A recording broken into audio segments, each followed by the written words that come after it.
like reading the rest of chapter 12, the search for the wicked witch. Before reading, I'm going to review the half of chapter 12. Dorothy and companions were off to find the wicked witch of East. Oju asked them to kill the wicked witch of East to get their wish. So they decided to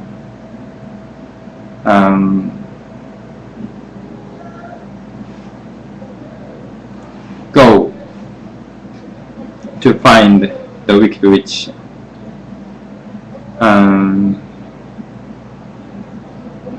The wicked witch knew, and Dorothy and companions had killed maybe a sister, the wicked witch of West, and then she tried to kill Dorothy and the companions. So when she sent to them wolves, crows, and blackbees. And each time, killed men and scarecrows and beat them. So and then the story kept going on. Now, here you go. I'll read the page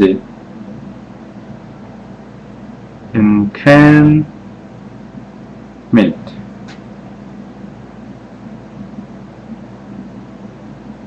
Go to the strangers who are with more land and destroy them, or except Ryan, said the wicked witch.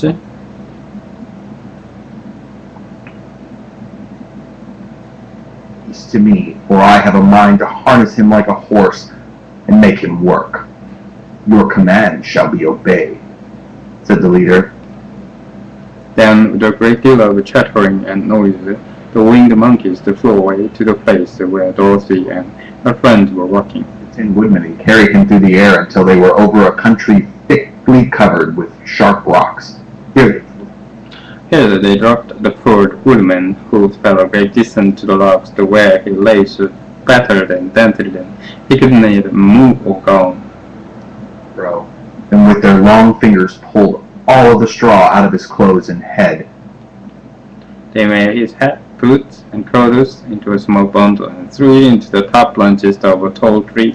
The remaining monkeys threw pieces of stout rope around the lion and wound many coils around his body and head and legs, until he was unable to bite or scratch or struggle in any way. Then they lifted him up and flew away with him to the witch's castle, where he was placed in a small yard with a high iron fence around it so that he could not escape. Dorothy they did not harm at all. She stood with Toto in her arms, watching the sad fate of her comrades and thinking it would soon be her turn. The leader of the winged monkeys flew up to her, so long the hairy arms stretched out and his ugly face grinning. Everybody saw the mark of the good witch's kiss upon her. Short, motioning to the others not to touch her. We dare not harm this little girl, he said to them, for she is protected by the power of good, and what is greater than the power of evil? Is to carry her to the castle of the wicked witch and leave her there. So carefully and gently they lifted Dorothy in their arms and carried her swiftly through the air until they came to the castle, where they set her down upon the front door to step. We have obeyed you as far as we were able. The Tin Woodman and the Scarecrow are destroyed, and the lion is tied up in your yard. The little girl we dare not harm. Know the doll she carries in her arms. Your power over our band is now ended, and you will never see us again. Then all the winged monkeys, with much laughing and chattering and noise, flew into the air, and were soon out of sight. The wicked witch was both surprised and worried when she saw the mark on Dorothy's forehead, as the proof she knew so well. Neither the winged monks nor she herself dare hurt the girl in any way. Now at Dorothy's feet, and seeing the silver shoes, began to tremble with fear, for she knew that a powerful charm belonged to them. At first the witch was tempted to run away from Dorothy, but she happened to look into the child's eyes, saw how simple the thought behind it was, and that the little The wonderful power the silver shoes gave her. So the wicked witch laughed herself and thought, I can still make her my slave, for she does not know how to use her power. He said to Dorothy harshly and severely. Come with me and see that you mind everything I tell you, for if you do not, I'll make an end of you. And as I did of the children and scarecrow. Dorothy followed her through many of the beautiful rooms in her castle until they came to the kitchens, where the witch bade her clean the pots and kettles and sweep the floor and keep the fire fed with wood. Dorothy went through meekly with her mind made up to work as hard as she could, but she was afraid the wicked witch had decided to. She thought she would go into the courtyard and harness the cowardly lion like a horse. It would amuse her, she was sure, to make him Door her chariots whenever she reached the goat She fright. opened the gate, the lion gave a loud roar and bounded at her so fiercely that the witch was afraid and ran out and shut the gate again. If I cannot harness you, said the witch to the lion, speak through the bars of the gate, I can starve you. You have nothing to eat until you do as I wish. So after that she took no food to the imprisoned lion, but every day she came to the gate at noon and asked, Are you ready to be harnessed like a horse? And the lion would answer, No. If you come in this yard, I'll bite you. The reason the lion did not have to do as the witch wished was that every night while the woman was asleep, Dorothy carried him food from the cupboard. After he had eaten, he would lie down on his bed of straw, and Dorothy would lie down beside him and put her head in his soft, shaggy mane, while they talked of their troubles and tried to plan some way to escape.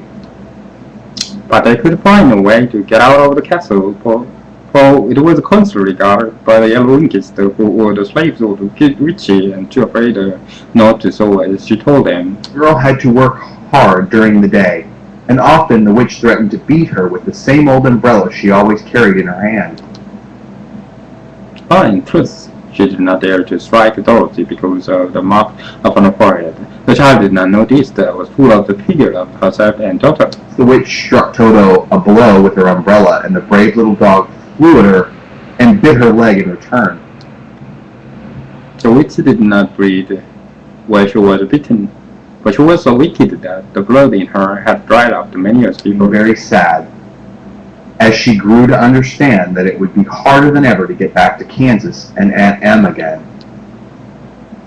Sometimes she would cry bitterly for hours and Toto sitting at her feet and looking into her face, with Uru whining dismally to show how sorry it was for this little face. He was in Kansas or the land of Oz so long as Dorothy was with him, but he knew the little girl was unhappy, and that made him unhappy too. Now the wicked witch had a great longing to have for her own the silver shoes, which the girls always wore. Crows and her wolves were lying in heaps and drying up, and she had used up all the power of the golden calf. But if she could only get a hold of the silver shoes, they would give her more power than all the other things she had lost. She watched the doors carefully and see if she ever took off her shoes, thinking she might see them. was so proud of her pretty shoes that she never took them off, except at night when she took her bath. The witch was too much afraid of the dark to dare go indoors room at night to take the shoes. Her dread of water was greater than her fear of the dark, so she never came near her when Dorothy was bathing. Water, nor ever let water touch her in any way. But the wicked creature was very cunning, and she finally thought of a trick that would give her what she wanted.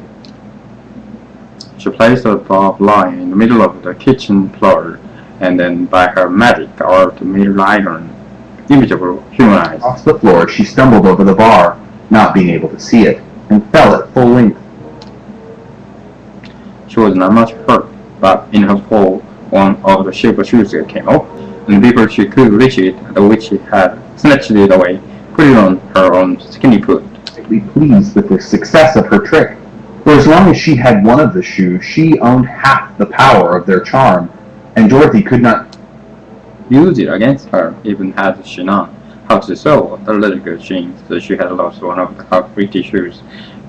Grew angry and said to Witchy, "Give me back my shoe." "I will not," retorted the witch, "for it is now my shoe, not yours." "You are a wicked creature," cried Dorothy. "You have no right to take my shoe from me." "I shall keep it just the same," said the Witchy, laughing at her, "and someday I shall get the other one from you too." So very angry that she picked up the bucket of water that stood near and dashed it over the witch, wetting her from head to foot. And suddenly the wicked woman gave a loud cry of fear, and then as Dorothy looked at her in wonder, the witch began to shrink and fall away. "See what you have done," she screamed. He screamed, "In a minute I shall melt away." "I'm very sorry indeed," said Dorothy, who was truly frightened to see the witch actually melting away like brown sugar before her very eyes. "Didn't you know what would be the end of me?" asked the witch, in a wailing, despairing voice. "Of course not," and answered Dorothy. "How should I?" "In a few minutes I shall be all melted, and you will have the castle to yourself." "I've been wicked in many days, but I never thought a little girl like you to ever be able to melt me and my wicked deeds. Look out, here I go." With these words, the witch fell down in a brown, melted, shapeless mass and began to spread over the clean boards of the kitchen floor. Seeing that she had really melted away to nothing, Dorothy drew another bucket of water and threw it over the mess. She then swept it all out of her, which was all that was left of the old wine. She cleaned and dried it with a cloth and put it on her foot again. Then, being at last free to do as she chose, she ran out to the country yard to tell the lion the wicked witch was the rest that she had come to an end, that they were no longer prisoner in a strange hand. End of chapter 12. The end. Done.